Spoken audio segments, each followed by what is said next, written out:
DTI Sultan Kudarat nagbigay lakas sa sektor ng agrikultura sa pagbisita ni Pangulong Marcos Jr. President Quirino Mayor Sandigan dumalo sa pagbisita ni PBBM sa lalawigan ng Sultan Kudarat. At road clearing patuloy pa rin ipinapatupad sa bayan ng Liba. Yan ang ulo ng mga balita sa Sultan Kudarat Headliners.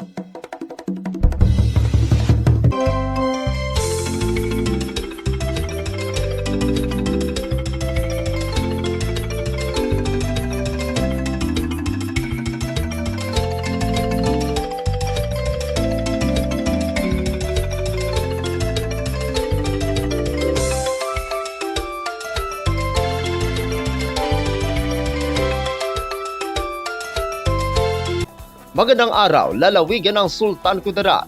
Narito na ang mga pangunahing balita sa Sultan Kudarat Headliners ngayong Mayo 10, taon 2024. DTI Sultan Kudarat nagbigay lakas sa sektor ng agrikultura sa pagbisita ni Pangulong Marcos Jr. Narito ang ulat. Ang Department of Trade and Industry o DTI Sultan Kudarat ay muli nilang ipinakita ang pagtulong sa sektor ng agrikultura sa pagiging bahagi sa Presidential Assistance to Farmer, Fisher Port at Families. Sa ganitong pagtutulungan ay nagresulta ito ng alokasyon na proyekto na nagkakahalaga ng 744,000 piso para sa mga samahan ng mga magsasaka na sinuportahan ng Rapid Growth Project at ang Shared Service Facilities o SSF ng DTI. Ang aktibidad ay isinagawa sa Provincial Sports and Cultural Center sa bayan ng Isulan, lalawigan ng Sultan Kudarat, na ipinakita ang dedikasyon ng pamahalaan sa pagpapaunlad ng komunidad. Sa pagdalo ni Pangulong Ferdinand R. Marcos Jr., kasama sina Sultan Kudarat Governor Dato Pax alias Mangudadato, DTI 12 Assistant Regional Director Rictionel T. Regino, DTI SKOIC Provincial Director Mary Ann A. Martinez Morales, CC, maging mga kinatawan ng mga iba't ibang sangay ng pamahalaan, mga pinuno sa lokal at magsasaka ay nagbigay ng kulay sa mahalagang aktibidad. Sa ilalim ng Rapid Growth Project, ang Decano Store, isang local MSME na nakabase sa lungsod ng Tacorong, ay nabigyan ng alokasyon na nagkakahalaga ng 205,200 piso para sa pagkakaroon ng kagamitan sa pagproseso ng kape. Bilang karagdagan, ang Mindanao Agri-Marketing Products for Sustainable Development Incorporated ay nakatanggap ng grant na nagkakahalaga ng 260,000 piso para gamitin sa pagbili ng coffee seedlings, pataba at iba't ibang produkto sa pagsasaayos sa sakahan. Sa pamamagitan din ng SSF project, ang Isulan Free Farmers Biofarming Producers ay kinilala sa pamamagitan ng sertipiko ng turnover para sa kanilang kagamitan ng chili processing sa ilalim ng SSF project na may halagang 478,800 piso. Sa pamamagitan nito, pinapakita ng pamahalaan ang pagpapahalaga sa mga aktibidad ng agrikultura at pagpapalakas para maging may laban ang mga gawang lokal. Ang mga proyektong napagbigyan ay nagpapakita sa mga samahan ng mga magsasaka ang hakbang para makamit ang tagumpay at tuloy-tuloy na ang pag-unlad. Sa pagbibigay ng mga mahalagang bagay at suporta, sinigurado ng DTI Sultan Kudarat na mapalakas ang mga magsasaka at mangingisda sa pagpapalago ng ekonomiya at resiliensya sa rehiyon. Ako ang inyong kaibigang Apolinario Terry Valencia para sa Sultan Kudarat Headliners. President Quirino Mayor Sandigan dumalo sa pagbisita ni PBBM sa lalawigan ng Sultan Kudarat. Narito ang ulat. Sa pamamahagi ng Presidential Cash Assistance at 5 kilong bigas na ginanap sa lalawigan ng Provincial Gymnasium sa bayan ng Isulan, lalawigan ng Sultan Kudarat, sa pangunguna ni Pangulong Ferdinand R. Marcos Jr., mahigit 10,000 benepisyaryo ang nabigyan sa nasabing programa. Sa huli, naging matagumpay naman ang programang ito. Dumalo rin ang mga pinuno ng bawat munisipalidad at lungsod, kabilang dito na dumalo si President Quirino Mayor Maria Catrina Florida Sandigan at Vice Mayor Maris Ayan Aradanas, mga kasapi ng 16 sangguniang bayan at mga kapitan ng bawat barangay.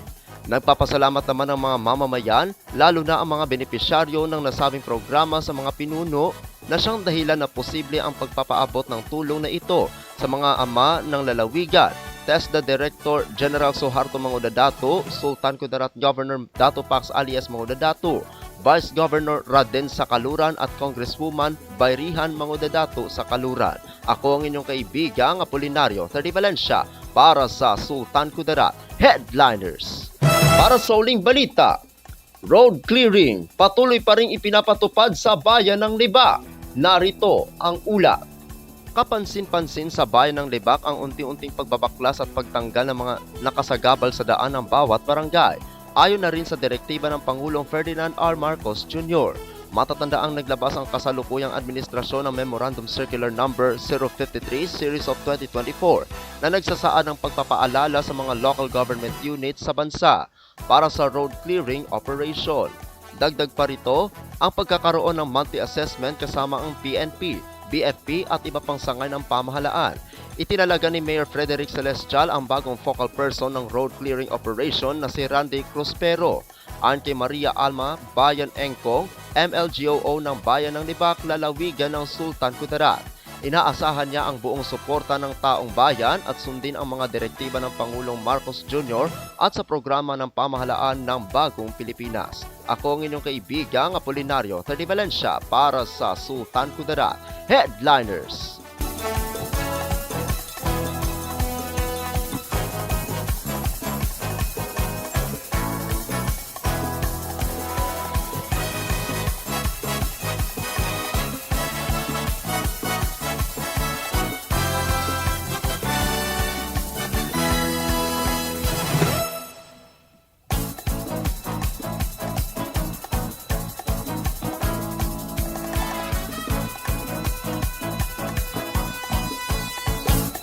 At yan ang kabuuan mga balita sa araw na ito.